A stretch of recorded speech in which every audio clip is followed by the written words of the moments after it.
Le Conseil d'État et des réfugiés, ça c'est une décision absolument mais invraisemblable. Invraisemblable. Le Conseil d'État étant aux réfugiés déjà reconnus ailleurs en Europe la possibilité d'accéder au titre de séjour pour soins. Je citais l'exemple tout à l'heure, si vous avez 500 000 migrants illégaux qui seront régularisés en Espagne, ces 500 000 personnes peuvent venir sur le sol de France. T'as plus un centime. C'est les Français qui vont payer. Non mais je vous assure, c'est une exception française encore. Non mais c'est parfait. Vous savez que le cas qui a créé cette décision, c'est un Congolais qui a été réfugié en Grèce, qui a demandé à être accueilli en France pour des soins psychiatriques. Quand on connaît l'état de nos services psychiatriques en France, bien sûr. Imaginez demain des milliers de personnes supplémentaires venir surcharger ces services-là, c'est terrible. Les Français, terre d'asile. Les Français payent une mutuelle très chère. Très chère. Ils ont maintenant, je crois, une franchise de 50 €. Je ne sais pas si vous êtes au courant de ça. Bon. Et tu vas accueillir sur ton sol de France et personne ne dit rien. C'est le Conseil d'État, alors c'est le principe des petits hommes gris. Ah non. On ne va pas contre le Conseil d'État parce qu'elle ne pas. L'état de droit. Enfin, mais on fait quoi dans ce pays? Ça s'appelle un suicide, en fait. Quand vous dites des petits hommes gris, c'est surtout des petits hommes roses socialistes, si vous permettez. Oui, même rouges. Non, mais parce que c'est noyauté parfois par l'extrême droite. Le président de la section intérieure du Conseil d'État, donc c'est celui qui est en charge, c'est Thierry Tuot, qui avait remis un rapport à Jean-Marc Ayrault sur l'immigration, dans lequel il demandait à renommer les rues pour donner plus d'écho aux Français issus de l'immigration et à régulariser les clandestins qui sont présents depuis plus de 5 ans. Ancien du cabinet de Martine aujourd'hui Aubry. qui est au Conseil d'État. Je peux citer aussi M. Tabuteau, qui est le vice-président du Conseil d'État, qui a été directeur de cabinet de plusieurs ministres socialistes, ou encore Christophe Champy, président de la section du contentieux, directeur de cabinet de Jean-Marc Ayrault. Tous les trois ont été nommés pendant la mandature d'Emmanuel Macron. Ils sont des anciens socialistes qui ont une idéologie. Donc vous mettez, il y a des déserts médicaux en France. Pour avoir un rendez-vous, vous mettez parfois 6 mois, 8 mois. Et on va changer de ville parfois. Voilà, et on n'y arrive pas. Et on va accueillir sur le sol de France des gens pour soins gratuits. Mais on est, je vous assure, ce niveau Gilles William Goldnadel expliquait ça assez bien le soir. Ce niveau de culpabilité que nous avons, ou de sadomasochisme que nous avons, plus de masochisme d'ailleurs, c'est invraisemblable en fait ce pays. Invraisemblable. Et Le Cornu, monsieur Le Cornu, qui en plus nous prend pour des imbéciles avec l'AME ce matin. Ils nous prennent pour des cons. Je ne peux pas vous dire autre chose. Ils se foutent du monde. Et le dernier truc, c'est ce matin quand même. Immigration, passons aux actes, dit Sébastien Lecornu. L'aide médicale d'État est indispensable pour la santé de tous. Ça coûte 1,8 milliard. Pas indispensable en plus. 1,8 milliard. Pour 460 000, paraît-il, clandestins. Je n'ai jamais réussi à vérifier le chiffre ce matin. Elle est conservée, mais enfin réformée. Elle n'est pas du tout indispensable pour la santé de tous, l'AME, pas du tout. 2 décrets sont publiés aujourd'hui au journal officiel. Lutte contre la fraude renforcée avec 180 millions d'euros d'économies, système informatique modernisé par un traitement efficace des dossiers. Pour les flux migratoires, une stratégie pays par pays mise en place par 24 pays. Il a fait... En plus, ils jouent au gros malin, ces gens-là. Franchement, mais c'est un drame. Je ne peux pas vous dire autre chose. Vous dire, il faut soigner ceux qui ont des maladies un drame. qui peuvent être transmises ensuite ce pays, à tout le monde. Et l'aide médicale d'urgence couvre ces cas-là. Donc ce monsieur Le Cornu, j'ai rien contre lui, j'ai rien contre personne, venait de l'UMP. Il est prêt à tout pour garder sa voiture à cocarde. Tout. Vous entendez bien, tout. Vous pouvez pas dire. Mais je ne peux pas vous dire autre chose, je le pense. Socialiste, hein. Je peux pas vous dire puisque vous le dites. Vous avez raison. Il s'est associé à des socialistes. C'est le pire du budget. J'entendais hier M. Bertrand, qui effectivement lui aussi s'il était au pouvoir ne ferait toujours rien, expliquer que c'est le pire des budgets. Éternel candidat, qui est allé à l'UMP, qui est sorti de l'UMP, qui est allé au LR, qui est sorti au LR, je veux dire, qui a fait 50 choses différentes, qui a une colonne vertébrale, vraiment, alors... Enfin, j'allais dire comme une coquille Saint-Jacques. Sa voiture, c'est peut-être parce qu'il croit... Mais non, mais vous ne pouvez pas leur prêter que des intentions. Je leur prête. Je veux dire, franchement, vous trouvez que c'est marrant de gouverner la France en ce moment? Non, mais personne ne leur a demandé de gouverner la France. Si, le président de la République lui a demandé. Bon, donc, et sur le Conseil d'État, alors qui a pris la parole et l'a bien prise? Éric Ciotti. Bruno Retailleau d'abord, rien ne sera jamais possible tant que nous n'aurons pas profondément refondé le droit des étrangers. Il a raison. Tant que les Français n'auront pas exprimé leur avis sur l'immigration par référendum, il a raison. L'état de droit ne peut pas continuer à être un cadre idéologique. Il a raison. Il y a 80% des Français qui pensent ça, peut-être. Oui. Éric Ciotti, le Conseil d'État étend encore les soins gratuits pour les réfugiés, une nouvelle exception française qui pèse sur nos hôpitaux déjà saturés. Jusqu'où ira cette logique sans limite? Et Marine Le Pen, cette décision du Conseil d'État ouvre littéralement les vannes à des migrations intra-européennes futures. Désormais, un réfugié reconnu par l'Espagne ou l'Allemagne peut demander en plus de cela un titre de séjour pour raison médicale en France. Nous rendrons la parole au peuple par référendum pour mettre un terme à cette folie. Qu'est-ce que vous voulez que je vous dise? Je peux ajouter quelque chose? Je vous en prie. D'un point de vue historique, lorsque Giscard d'Estaing s'est rendu compte que le regroupement familial était une catastrophe civilisationnelle, il a voulu proposer un retour au pays d'un certain nombre d'immigrés. Il avait proposé ce retour. Qui s'y est opposé? Le Conseil d'État. Mais la question, pardon, c'est de savoir, est-ce qu'on peut, aujourd'hui, dans la situation où on est, quelles entorses ou quels, en tous les cas, durcissement du droit on doit faire, et est-ce qu'on peut rester à la fois des droits de l'homiste, avec tous nos droits, et la protection des réfugiés, etc. C'est absolument pas sûr. En fait, peut-être que la civilisation va un jour mourir d'être trop civilisée. Mais pardonnez-moi, c'est ce que nous disons ici sur ce bateau depuis des mois, il faut changer de logiciel. C'est-à-dire qu'il faut tout changer dans ce pays, et notamment, et Laurent Wauquiez, pour le coup, l'avait dit très bien, le problème, c'est que s'il était au pouvoir, je pense que lui non plus ne ferait peut-être pas ce qu'il faut faire. C'est-à-dire qu'il avait dit qu'il y a eu tellement de contre-pouvoirs qu'il n'y a plus de pouvoir. Le politique n'a plus de pouvoir. Il avait un pouvoir de faire tomber ce pouvoir. Voilà. Donc, c'est ennuyeux. Et tous les jours, on en parle. Mais il y a de l'idéologie aussi. Et le Conseil d'État, vous pensez que si vous allez dans la rue, les gens sont d'accord avec cette mesure ? Non, mais vous ne pouvez pas dire qu'ils n'ont pas de légitimité démocratique, vu qu'ils sont quand même nommés. Ils sont nommés par des autorités élues, si vous voulez. C'est quand même un choix, comme vous l'avez dit tout à l'heure. Mais la limite, quand les gens votent pour Emmanuel Macron, ils ne votent pas pour qu'ils nomment ensuite des socialistes au Conseil d'État ou au Conseil des Vous avez dit que c'était des socialistes, ça va bien plus que là, ça. Et d'ailleurs, c'est déjà wokiste. La ME, on est le seul. Je constate quand même qu'il n'y a aucun, en effet, politique qui a fait de ce sujet un sujet majeur pour l'élection présidentielle, sauf qu'ils n'ont rien compris. S'ils veulent vraiment changer les choses, il faut donner moins de pouvoir au Conseil constitutionnel, ça c'est une vérité. Il faut donner moins de pouvoir au Conseil d'État, je vous rappelle quand même, à la Cour nationale du droit d'asile aussi, parce que c'est un sujet de souveraineté et parce que la France, elle est absolument prise en otage par le socialisme d'État. Il contrôle tout. Il contrôle le Conseil constitutionnel, le Conseil d'État, la Cour des comptes, l'Assemblée nationale. Ils sont partout. Et ils contrôlent tout et ils ont fait 1,7% à l'élection présidentielle. Et quand vous dites ça, on vous dit ah, Torres, ce jeune veut attaquer l'État de droit. Vous l'avez entendu sur CNews, il veut attaquer l'État de droit. Voilà. Je m'en remettrai. Hein. Il faut un système américain, comme aux États-Unis, quand vous arrivez, vous direz tout le monde. Le problème, c'est que ça va dégoûter les gens de l'État de droit. Dans l'actualité à l'université de Limoges, mais on est venu chez les fous. Je vous assure, le sujet que je vais vous traiter. On est venu chez les congés. Ça, c'est exceptionnel. À l'université de Limoges, des garçons sèchent des cours en profitant du congé menstruel. Sans distinction de genre. Initialement destiné aux étudiantes souffrant d'un syndrome menstruel douloureux, le dispositif de l'université de Limoges a été utilisé par des étudiants ingénieurs, totalisant 100 jours d'absence. Un cadrage ferme a été nécessaire. 100 jours dis donc, en plus. À l'université. Vous voulez voir le sujet? Non, mais quand je dis qu'on est... Je vous assure, on est... je ne vais pas citer encore ma grand-mère, parce que ma grand-mère reviendrait. Elle se dirait, mais vous avez perdu la tête. Vous avez perdu le sens commun. Elle dirait, vous avez perdu le sens commun. Bon, vous voyez le sujet sur ces étudiants garçons qui prennent des congés pour... Pour règles douloureuses. Exactement. L'université de Limoges avait fait confiance à ses étudiants. Certains d'entre eux sont partis en vacances. En décembre dernier, l'établissement met en place un congé menstruel pour tous, sans distinction de genre. Objectif, permettre aux personnes menstruées d'être absents en cas de règles douloureuses, sans certificat médical et pour une durée maximum de 10 jours. Pour ne pas faire de discrimination, la direction n'exige aucun document d'identité.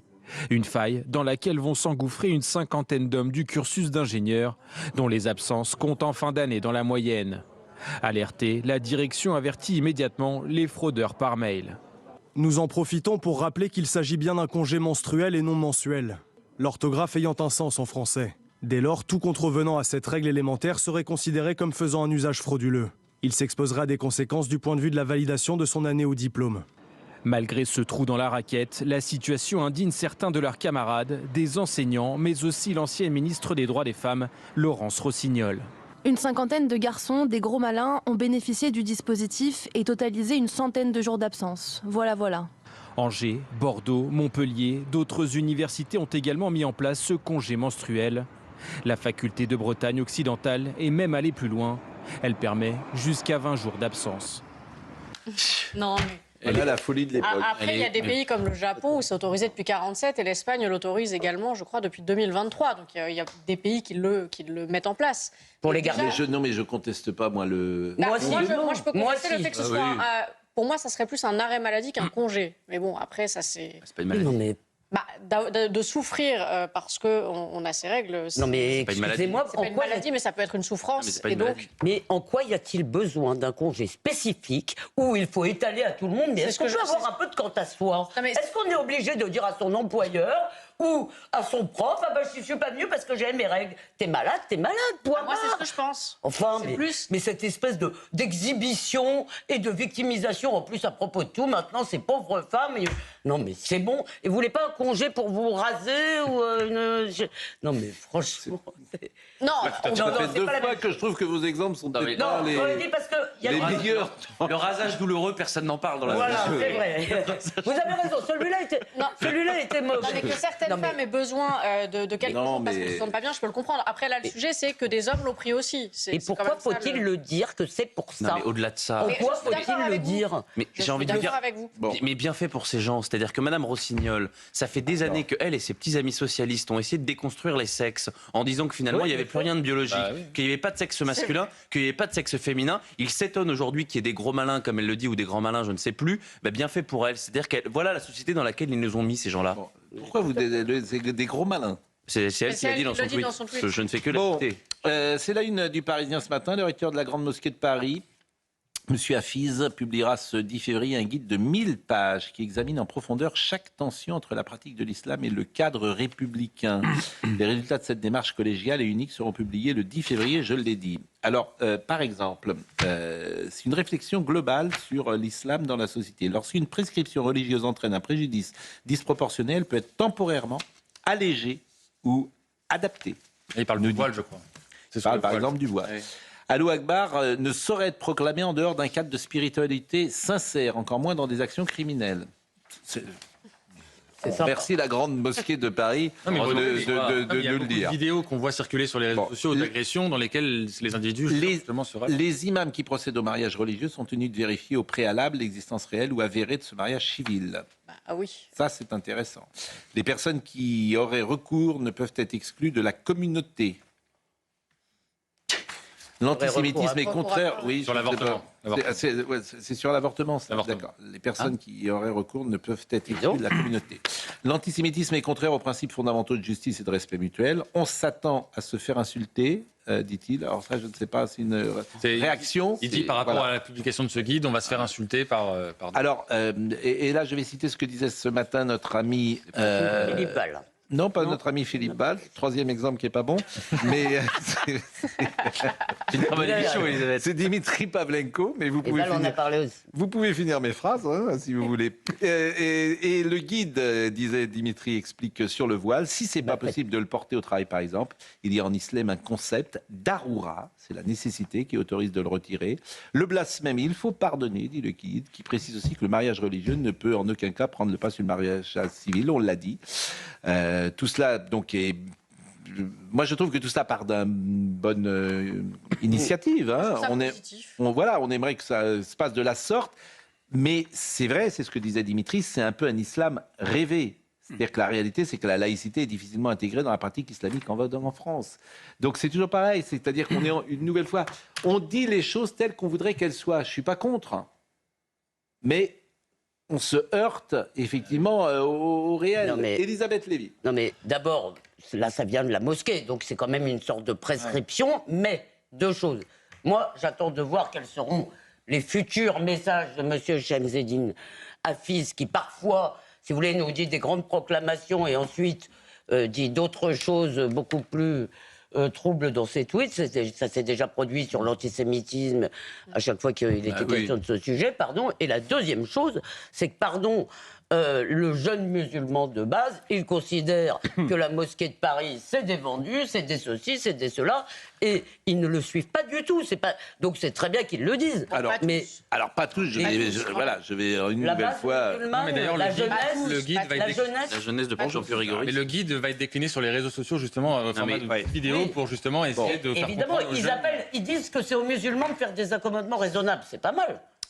Bon, en tout cas... ils ont un positionnement qui est parfois douteux. C'est une initiative qu'on ne peut pas c'est des condamner. rappels qui Non, mais d'accord, Oui. mais... Et au contraire, elle est positive. Ils ont un discours à géométrie variable. Quand il y a un rapport sur les frères musulmans qui ciblent, non pas les musulmans, mais les frères musulmans, le grand recteur de la mosquée de Paris vous dit l'État, la République française veut cibler les musulmans. Quand vous avez un rapport sénatorial qui veut lutter contre l'entrisme islamiste, monsieur Chemseddine Hafiz vous dit que les sénateurs veulent lutter contre les musulmans. Je vous rappelle qu'il y a quelques semaines, à la grande mosquée de Paris, il y a un homme qui a dit qu'il y a eu plus de massacres d'Algériens que de Juifs pendant la Shoah. Qu'est-ce qu'il a dit, le grand recteur de la mosquée de Paris? Il n'a rien dit. Et puis, je le prendrai au sérieux, ce grand recteur de la mosquée de Paris, quand il fera toute la lumière sur les liens qu'il a avec le régime d'Alger, car M. Chemseddine Hafiz est objectivement un ambassadeur bis de l'Algérie en France. Bon, on parlera tout à l'heure avec Karine Demarchand qui, ce soir, a programmé un documentaire sur M6, Les Nouveaux Français 100 ans d'immigration. Ce sont des sujets, évidemment, qui nous intéressent. Jack Lang, à la chute. Vous savez, si on fait le compte de Jean, on est dans une séquence où les chutes des uns et des autres sont assez importantes. Des personnalités très fortes, très puissantes, qui du jour au lendemain, alors ça commence avec Dominique Strauss-Kahn, mais je pourrais en citer quelques-unes, évidemment, on les a tous en tête, des gens qui ont été écartés de la sphère publique. Alors ça va, Nicolas Hulot, Gérard Depardieu, vraiment, évidemment... Non, mais je mets pas tous le même pas. Je dis simplement que à un moment, ces gens sont écartés parce que le scandale est trop important. Enfin, à 86 ans. Et lâchés d'une façon, je sais pas, vous avez dû aimer, je vous connais, vous avez dû aimer ce spectacle de gens qui ont passé leur vie, si vous voulez, à donner des leçons réseauter de morale, avec Jack Lang, à donner des leçons de morale, à l'adorer, etc., qui du jour au lendemain lui crache dessus, ça c'est quand même... Alors, j'ai lu l'excellent édito ce matin de notre ami Yves Tréhard, que vous avez peut-être lu dans le Figaro, mais qui effectivement était un... Comment dire, je vais essayer de le retrouver, qui est là, Yves, qui a été assez dur et puis assez croustillant quand même. Ça s'appelle le barde de la gauche caviar. Longtemps, Jack Lang a tout osé, c'est à cela qu'on le reconnaissait, du Colmao à l'Assemblée nationale, quand la cravate y était obligatoire jusqu'à son salaire à l'Institut du monde arabe où la fonction de président était bénévole avant son arrivée en 2013. Des louanges les plus extravagantes, trouvant même charmant un pédocriminel jusqu'aux interrogations les plus douteuses sur la sexualité des enfants, de la commande d'un film financé par d'autres pour chanter sa gloire jusqu'à sa faculté à maquiller ses relations sonnantes et trébuchantes avec Jeffrey Epstein. Bon, c'est effectivement, et c'est vrai que ça a été le barde. C'est vraiment la gauche caviar, il symbolise la gauche caviar. Des leçons de morale à tout le monde. Exactement. Et alors, tu découvres, c'est toujours pareil, tu ouvres le capot, tu découvres que il paye jamais au resto. Il paye jamais. Mais ça, il paye jamais au resto, il paye jamais ses hôtels. C'est ce que je sais pas si c'est vrai tout ça. Grave que ça, il a détruit. Non mais excusez-moi, c'est un des artisans de la destruction de la culture et de l'école en France. Non, alors là, pardonnez-moi. Si. Il a fait un truc formidable, le fête de la musique. Le prix du livre, d'accord. Le prix du livre, c'est vraiment important. La fête de la musique, c'est... Vous avez raison, mais c'est quand même... Le prix du livre, c'est important. D'accord, c'est quand même mineur par rapport au... Non, c'est pas mineur. Par rapport au relativisme installé comme idéologie culturelle, c'est-à-dire que tout se vaut, c'est la défaite de la pensée de la Finkielkraut, par rapport à tout cela, la festivocratie, comme disait mon ami Muret, et dire, excusez-moi, le prix du livre, c'est très bien, mais c'est quand même pas... la technoparade. La technoparade. Et de l'ombre à la lumière. Vincent Trémollet-Divière disait, rappelez ce matin que c'est lui qui a dit en 81, la France passe de l'ombre à la lumière. Bien sûr. Et il a conclu qu'il passait de la lumière à l'ombre. Et il y avait eu Paul, je crois que c'était Paul Quiles, qui avait dit à Valence, il ne suffit pas de dire quelles têtes vont tomber. Que des têtes doivent tomber, mais lesquelles. C'était le fameux congrès de Valence de l'automne 1980. Ah, c'était chaud, hein, à cette époque-là. Bonjour, c'est Jack. Bon. On n'est pas au bout de nos surprises. Comment ? On n'est pas au bout de nos surprises, je pense. Quand on commence à ouvrir comme ça... je suis d'accord que... ça, je suis assez d'accord avec vous. Les gens parlent de plus en plus. Oui. C'est pas faux. Vous savez qu'on Quand peut il y en a avoir... un qui parle, tout le monde suit. Je suis assez d'accord. Quand il y en a un qui parle, les autres suivent. Est-ce que vous êtes allé voir la boîte mail de Epstein? Comment? Est-ce que vous êtes allé voir la boîte mail de Epstein? Non, je ne vais pas voir la boîte mail de Epstein. 3 millions. Elle est publique. Oui. Bah oui, elle est publique. Bon. Oui, elle est Directeur de recherche par Sur le service. département de justice du... Du département de justice. Bon. C'est éloquent, hein. Et paraît-il, alors Catherine Ney me dit, il finançait, c'est quoi, Nick ta mère? Il finançait NTM. Ah oui, Le groupe NDM. Ah oui. Bon. Je vois que Catherine Ney est sans doute. Et elle aime beaucoup le rap, Catherine. Elle aime beaucoup le rap, Catherine. Qui est une légende, comme chacun sait, Catherine.